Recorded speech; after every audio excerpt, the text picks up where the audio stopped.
रामलाल ने जैसे तैसे एक वक्त का खाना खाकर अपनी बेटी के साथ रात काट ली, लेकिन सुबह फिर वही चुनौती, वही संघर्ष इंतजार कर रहा था। रामलाल भारी कदमों से जंगल में लकड़ी काटने जाता है। ठंड इतनी बढ़ जाती है कि उसके हाथ जकड़ जाते हैं। वह कोशिश करता है लेकिन ज्यादा लकड़ी नहीं काट पाता। वह लकड़ी का छोटा ढेर इकट्ठा करता है और उसे लेकर घर आ जाता है। वह घर आकर देखता है कि उसकी बेटी की तबीयत बहुत खराब हो गई है और वो बेचारी कंबल में लेटी थी। पिताजी, बहुत ठंड लग रही है। मुझे ऐसा लग रहा है कि मैं अब और सहन नहीं कर पाऊंगी। पिताजी, डॉक्टर को बुला लो। गुड़िया, चिंता मत कर, मैं अभी आग जलाता हूँ। तू थोड़ी देर में ठीक महसूस करेगी और डॉक्टर को भी बुलाने की कोशिश करूंगा। बस तू हिम्मत रख। हे ऊपर वाले, अब तुझी से आस है, मेरी गुड़िया को ठीक कर दे। मैं डॉक्टर को कैसे लाऊं जब घर में पैसे भी नहीं बचे हैं? गुड़िया की बिगड़ती हालत ने रामलाल को मजबूर कर दिया। ठंड से बेहाल और निराश रामलाल आखिरकार डॉक्टर के पास मदद मांगने पहुंच गया। डॉक्टर साहब, मेरी बेटी बहुत बीमार है, उसे आपके इलाज की जरूरत है। कृपा करके चलिए उसका इलाज कर दीजिए। रामलाल, तेरी हालत तो मैं जानता हूँ, लेकिन इलाज मुफ्त में नहीं होता है। पहले पैसे लेकर आ, फिर मैं तेरे साथ चलूंगा। डॉक्टर साहब, मेरे पास अभी पैसे नहीं है, पर मैं पैसे दे दूंगा जैसे भी हो। बस मेरी बेटी की जान बचा दीजिए। गरीबों की यही समस्या है, बिना पैसे के इलाज चाहते हैं। सुन, जब पैसे हो तब आना, अभी मेरा और अपना समय खराब मत कर। रामलाल निराश होकर वहाँ से आ जाता है। तभी उसे उसका दोस्त गंगू दिखाई देता है। रामलाल गंगू से मदद मांगने के लिए उसके पास जाता है। अरे रामलाल, क्या हुआ? तू इतना परेशान क्यों लग रहा है? सब खैरियत तो है? गंगू भाई, मेरी गुड़िया बहुत बीमार है, हालत दिन बदन खराब हो रही है। मैंने डॉक्टर को बुलाने की कोशिश की, लेकिन उसने पैसे मांगे। अब ना मेरे पास पैसे हैं और ना कोई और सहारा है। भाई, तेरी हालत सुनकर मुझे सच में बहुत दुख हो रहा है, लेकिन क्या करूं, मैं खुद भी इस ठंड से बेहाल हूँ। मेरे घर में भी खाने के लिए कुछ नहीं बचा है। गंगू, मैं तुझसे बड़ी उम्मीद लेकर आया हूँ। तूने हमेशा मुझे अपना भाई कहा है, एक बार मेरी मदद कर दे, बस थोड़ा सा सहारा दे दे। मेरी बेटी की जान बच सकती है। अगर तू भी मना करेगा तो मैं किससे उम्मीद करूंगा? रामलाल, मेरी बात समझ। मैं तेरी मदद करना चाहता हूँ, लेकिन मैं खुद अपने घर का खर्चा नहीं उठा पा रहा। अगर कुछ होता तो सबसे पहले तुझे ही देता। ऊपर वाले से प्रार्थना कर कि वह तुझे इस मुसीबत से निकाल दे। गंगू रामलाल को पीछे छोड़कर चला जाता है। रामलाल वहीं खड़ा रहता है। अपनी बेबसी को महसूस करता हुआ रामलाल जंगल की ओर निकल पड़ता है। वह सोचता है कि कोई मदद नहीं करेगा, मुझे खुद ही सब करना होगा।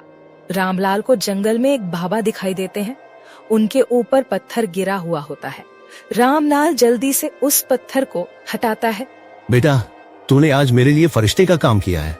अगर तू यहाँ ना होता तो मैं शायद इसी जगह पर दम तोड़ देता। भगवान तुझे हमेशा खुश रखे। बाबा, ये मेरा फर्ज था। इंसान को मुश्किल में देखकर कोई भी मदद करेगा, लेकिन आप यहाँ इस हाल में कैसे फंसे? क्या आपको किसी ने साथ नहीं भेजा? बेटा, मैं जंगल से कुछ जरूरी जड़ी बूटियां लेने आया था। ठंड का मौसम है, लोग बीमार हो रहे हैं, मगर यहाँ यह भारी पत्थर अचानक गिर गया और मैं इसके नीचे दब गया। मुझे लगा अब मेरी जिंदगी यहीं खत्म हो जाए, पर तूने आकर मेरी जान बचा ली। बाबा अपनी झोली में हाथ डालते हैं और एक कांच की बोतल निकालते हैं। वे इसे रामलाल को सौंपते हैं। बेटा, तूने मेरी जान बचाई है, इसके बदले में मैं तुझे यह चीज देना चाहता हूँ। इसे मामूली मत समझना, यह बोतल तेरे बहुत काम आएगी, लेकिन इसे बिना वजह कभी मत खोलना। जब तेरे पास कोई रास्ता ना हो और तुझे लगे कि हर उम्मीद खत्म हो चुकी है, तभी खोलना। रामलाल बाबा का धन्यवाद करता है। रामलाल थका हारा घर लौटता आता है। उसकी बेटी गुड़िया बिस्तर पर पड़ी हुई बहुत कमजोर लग रही थी। रामलाल उसकी ओर देखता है।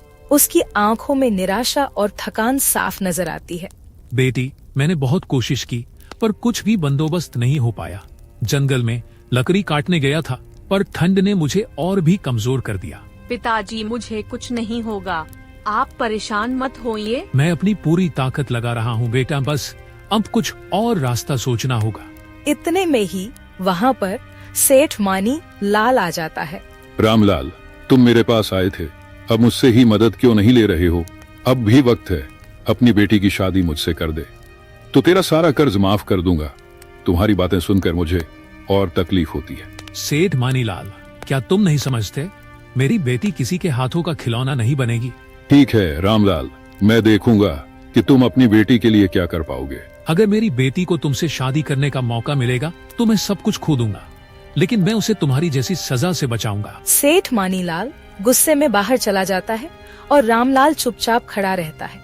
उसकी आंखों में संकल्प और संघर्ष की भावना गहरी होती है।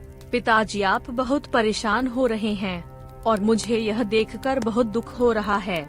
आप एक काम कीजिए, मेरी शादी सेठ मानीलाल से करवा दीजिए। मुझे पता है मेरी जिंदगी बर्बाद हो जाएगी, लेकिन कम से कम आप पर जो बोझ है वह तो हट जाएगा।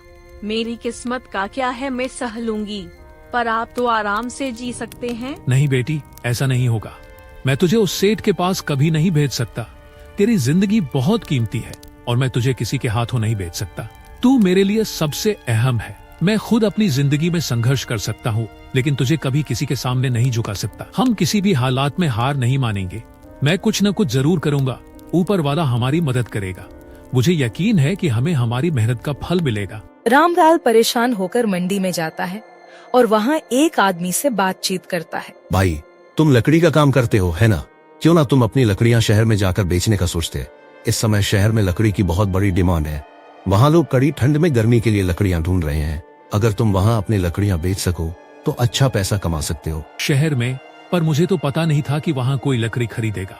यहाँ तो इतनी मुसीबतें आ रही है, लेकिन तुम जो कह रहे हो वह सही लगता है। अगर सच में वहाँ लकड़ी की डिमांड है तो यह एक मौका हो सकता है। मैं कल ही शहर जाने की सोचता हूँ। सच में भाई, मौका हाथ से मत जाने देना। ये ठंडी का मौसम है, लोग अब ज्यादा लकड़ी खरीद रहे हैं। तुम्हें मिलेगा तो थोड़ा बहुत फायदा जरूर होगा। कोशिश करो। धन्यवाद भाई, तुमने मेरी मदद की है। अब मुझे लगता है कि हमारी तकलीफें दूर हो सकती है। मैं आज ही शहर के लिए निकलता हूँ।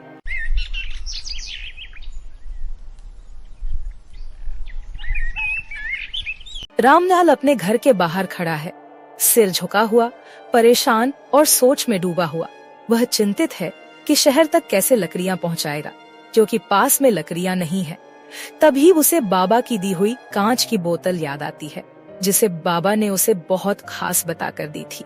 रामलाल उस बोतल को नीचे फेंकता है और जैसे ही बोतल जमीन पर गिरती है, अंदर से चमत्कारी रूप से लकड़ियां बाहर निकलने लगती हैं। रामलाल की आंखें चौंक जाती हैं। वह यह देखकर हैरान रह जाता है। भगवान का शुक्र है, यह लकड़ियां तो जादुई लगती हैं। अब मुझे कोई रोक नहीं सकता। यह लकड़ियां शहर ले जाकर बेचता हूँ और फिर से अपनी जिंदगी को बदलता हूँ। रामलाल ने लकड़ियां इकट्ठा की और शहर जाकर बेची और धीरे धीरे व्यापार बढ़ाया। उसने न सिर्फ अपने और अपनी बेटी के लिए एक बेहतर जिंदगी बनाया, बल्कि उसने सेठ मानीलाल का कर्ज चुकाया और गरीबों की मदद की। उसकी ईमानदारी और उदारता की चर्चा अब पूरे गांव में होने लगी।